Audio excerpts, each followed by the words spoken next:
Hello, friends. This is Heather Carlisle, and welcome to my live broadcast tonight.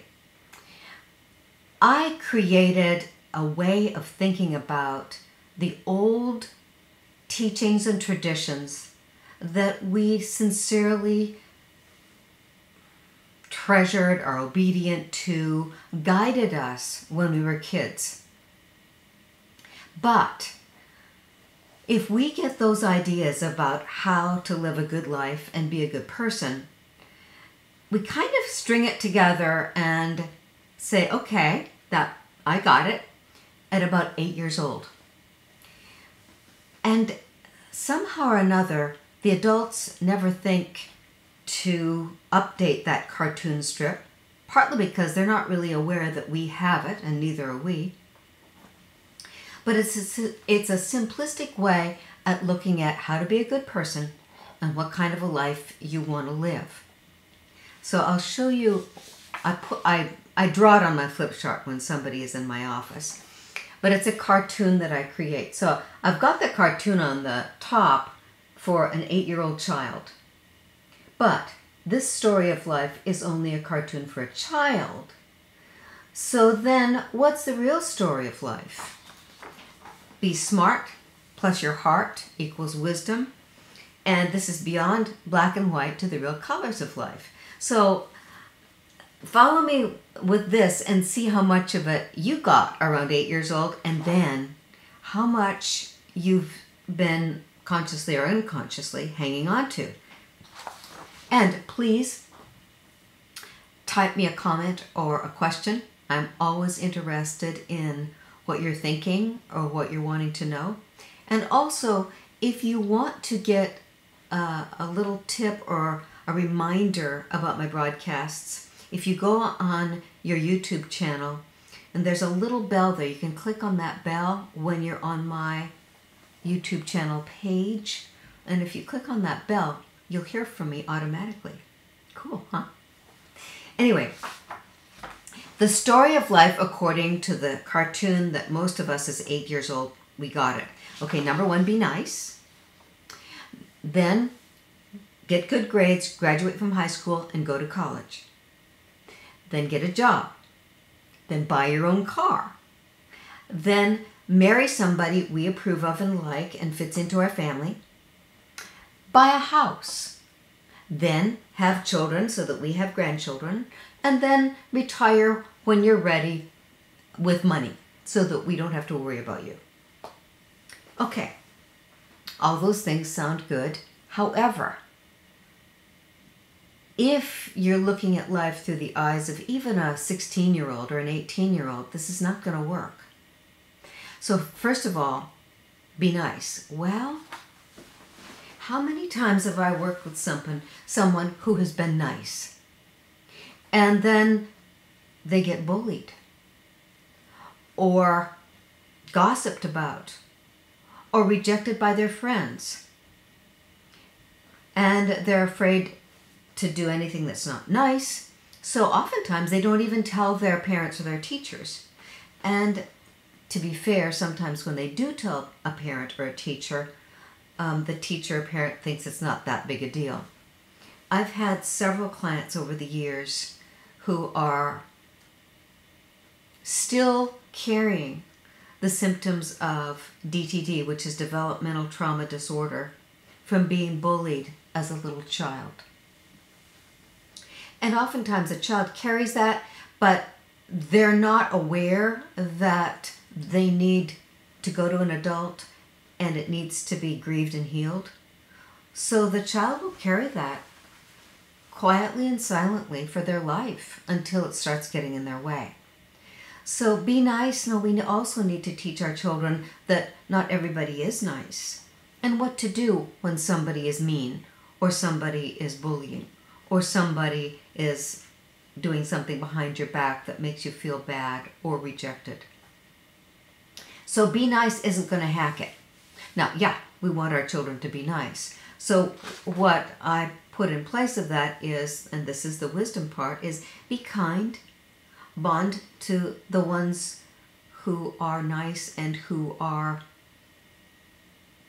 friendly, your family, hopefully if you have a friendly family, belong somewhere where you have nice people around you, and be safe. Make sure you take care of yourself. And that we give you the ideas of what to do if you don't feel safe. I like what my husband Jack uses. Now, this is from us, we're the previous generation. He would show his children an ohm meter. It's like one of those electronic testing units, where when the voltage goes up, the little needle goes across. And when the voltage is too high, the needle goes into the red. And so he would say, if the needle goes into the red, it's not right. And you have that inside you. So if you feel something's not right, then come and tell us or a teacher or an adult and designate which people are safe to tell. I love that way that he taught the lesson. However, for today, I don't know how many people see something like an ohm meter. So I would be interested to hear your ideas for how to help a child understand when it feels, but then when it feels really like, okay, this is not good. We would classically call that boundaries. So then the next message is get good grades in school and graduate from high school and go to college. Well, what if you're severely dyslexic? What if you have a learning disability? Then school the way it ordinarily is going to be a challenge for this child. And then how often have you encountered someone who wasn't naturally a learner in the way the average school system is set up, and then they end up feeling as if they're not smart, that they're not as capable as everybody else, they're not as valuable as everybody else. And it's not true, but if they're going by the general 8-year-old rule of thumb, which is get good grades and graduate from high school and go to college, we're breaking down that person's sense of efficacy, confidence, and identity. Now, go to college. What if you really want to be a welder? Then you want to go to school that teaches you high-level welding. I'm thinking about someone I know who does welding out in the wilderness, on heavy equipment. Loves it, is gifted at it, and is well trained at it, but it wasn't a skill that's learned in college or university. So that's not going to fit for everybody. And if little kids don't have that expanded into what's real in the world, then again, even if they do get that training as a welder, there's something about, well, I didn't go to college. Or people that you know whom are very intelligent, very capable, very skilled, and yet there's always that kind of niggling little thing that they have. What if I would have gone to college? College isn't for everybody, and now I think we're learning more about that and the complexities of that as well. If you have a comment or question about that, I'd love for you to chime in. Thanks. Okay, then the next one is get a job. And we typically think of getting a job is you go and apply for a job at a company, an organization of some sort, and then you have a job description, you get a paycheck and benefits and such like that. Well, what if the kind of work that you want to do is not a place where you would get a regular paycheck? And we know lots of those. However, one of the most important jobs, so to speak, things that we have as a talent where we use it in the world, is raising children. And I would love if somebody could tell me a country or a culture where genuinely our women are treated as equals with our men, where the masculine isn't above the feminine. I keep looking for that, because that means that when we have a need for someone to empower and teach and raise the children, especially when they're young, we hope that there's a woman who has those children who is dedicated to being a mom and isn't really interested in having a job or a paycheck. Now, granted, there are a lot of us who do love having a job and a paycheck, but what about those who really do want to be a homemaker and a mom, someone who is creative and artful at how the family is created and evolved over the years of children growing up? So that's one of the big ideas of this journey of life, what it is to have a good life, where a job and a paycheck aren't necessarily appropriate for that person and what they really want to do. So really, instead of get a job, the way I kind of advance it into reality is get good at your talents and learn from life, learn from the life teachers, and learn an IQ and an EQ. So now, buy a car. Well, I think that's more about be independent and be responsible. Because what if you decide you want to live in somewhere like New York? Buying a car would be foolhardy because there's nowhere to park and it's a needless expense. You go everywhere by foot or by taxi, right? So buying a car for some people is great and exciting and gives you freedom. For other people, it could be an albatross or make them feel bad. And then, do you know somebody who doesn't get a driver's license until they're 30? Well, there's a kind of a value judgment there. Well, you don't have a driver's license? Some people in this country and in other countries and all places over the world, a driver's license is irrelevant or a low priority. Next thing, marry. Get married. Get a spouse. Well, there are all kinds of stories that we have today where that's an inappropriate expectation that we have of ourselves or that we put on other people. First of all, we know that in this generation there have been so many costs for when a child experiences their parents divorcing. And they're afraid to get married because they're afraid of what happens to a family when a divorce happens. Now, we can talk about that. It's not necessary that if you get married, you're going to get a divorce and destroy your family. And even if you don't get married, if you don't get along and you separate and go in two different places so that your kids have a mom and a dad in two different places, that's pretty much the same as getting a divorce, whether or not you got married. Sometimes marriage isn't what people want or don't want right away. And there are so many sad stories that I've heard of people who got married too young. And we'll go into that later.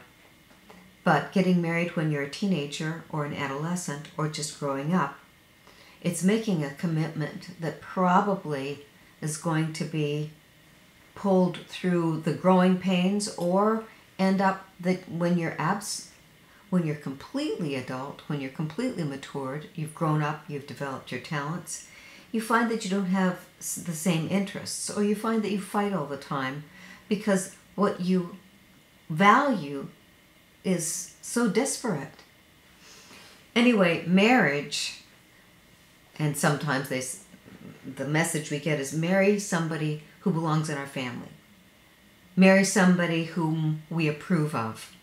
Well, what if you fall in love with somebody from another race or another culture or another country or another language? And then if you are going to be true to that mate, you're going to move away to another country, or you're going to be speaking another language, or you're going to move into a city or a way of life that's very unusual and not comfortable for your family of origin. So the way I put it is, instead of marry, the message for us as adults, beyond the 8-year-old cartoon strip, is find your place in life. Go find it. Create your own lifestyle, the lifestyle that's true to you. Find your friends, find your mate, and live in, contribute to your tribe and your community, which may be very unlike the one you grew up in, or very far away from the one you grew up in. So again, the 8-year-old hears get married and live the way we live. I can't tell you the tragedy oftentimes that happens when people are so sincerely devoted to being true to their mom and dad and the way they taught was a good way to live. And then even if they move in a direction that is true to them, they are guilt-ridden and they feel bad about being true to themselves and the kind of life that they want to create. So that's a tragedy. And I have a saying that I made up that says, we are blindsided and we are betrayed by the times we're born into and by the traditions that we're taught, the old ways, to a greater or lesser degree. So many of us have a feeling that we're inadequate or doing the wrong way, or we're against loyalty to the people who gave us life. And the truth is, sometimes what the old traditions have taught us really are not adequate to life today. And if we try to, in essence, squeeze our foot into that shoe of the old traditions, we cut off the goodness and the aliveness that is naturally ours. So then the next cartoon strip, little squares, buy a house, buy your own house.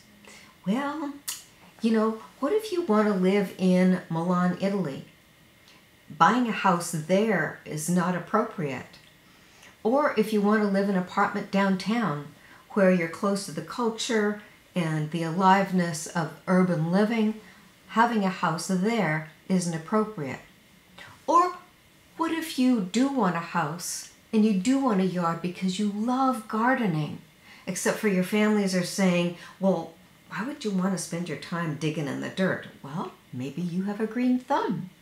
So how we here buy a house.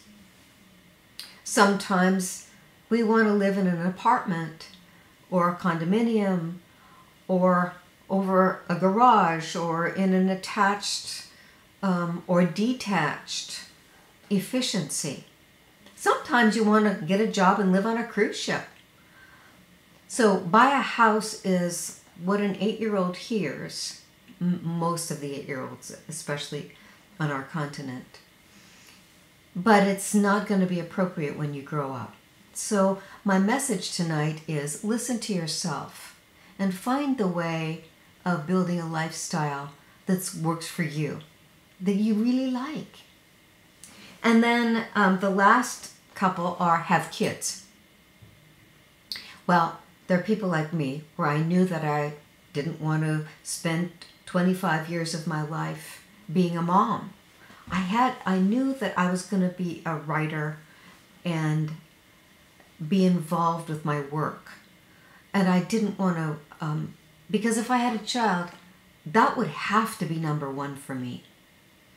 And for various reasons, my journey, and I'm clear about my journey, I better be, wasn't being a mother. Now, I get to be a stepmother and a grandma.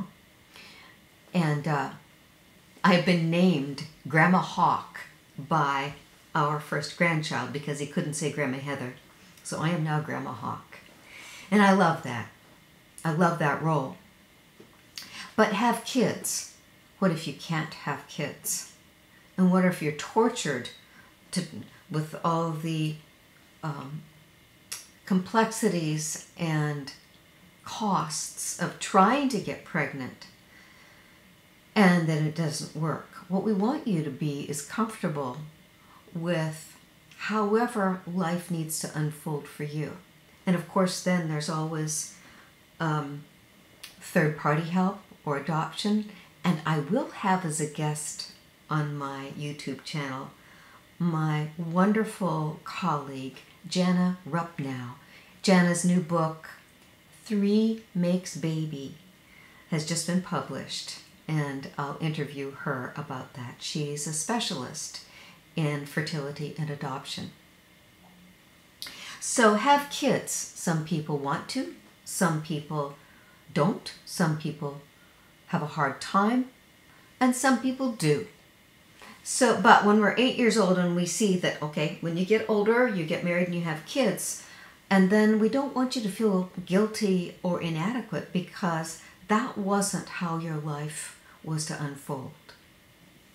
And then the last piece is, okay, when you get finished with your job or your career, retire, hopefully with savings and money. Well, some people don't retire. Like, I don't think I'll ever retire. I have too much fun doing this, too much fun working with people and writing about people.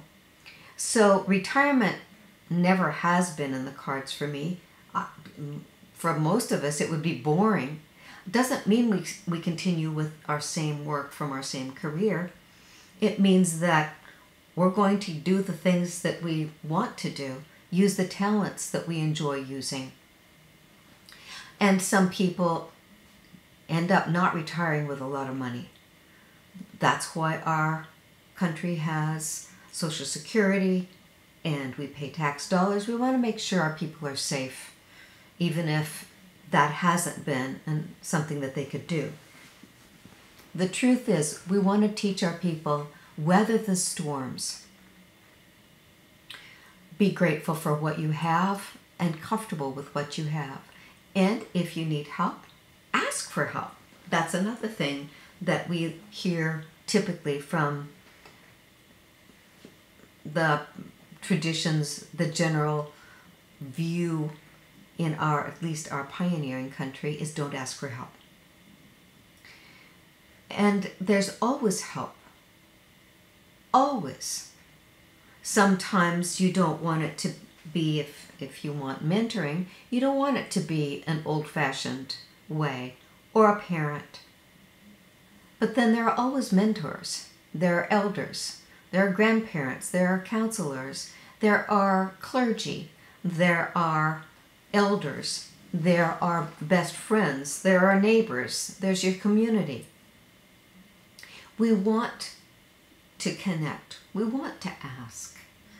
So that old way that we learned, don't ask for help, pull yourself up by your own bootstraps, be independent, don't need anything, don't need anybody, don't reveal your quote-unquote secrets, be careful. So those old ways, I think of them as an heritage from the pioneering world that built North America and many other places, where there wasn't anybody to ask, where those people who homesteaded on the prairies, they may have not had neighbors for miles, and they had to be independent and not look for help. In essence, they were looked upon as playing victim if they were whining and looking for help. So we've come past that a long way. And yet, think about how often you encounter someone who doesn't like to ask for help, who they think it's admitting that they're weak. Truth is, we're enriched and expanded by our tribe, our friends, our neighborhood, our community, which is why that's one of the things that I put on the rewrite of my cartoon. So in that place, instead of just get married, find your place wherever it is. It may be close to home, it may be in another country, or anything in between. Create your own lifestyle, the way you want to live day to day, whatever home you like, whatever city, culture, neighborhood you like. Make friends. Don't be a rugged individualist, so to speak. We're here to love and be loved, and most people agree with me about that. So find friends, and when your friends grow in a different direction from you, find new friends.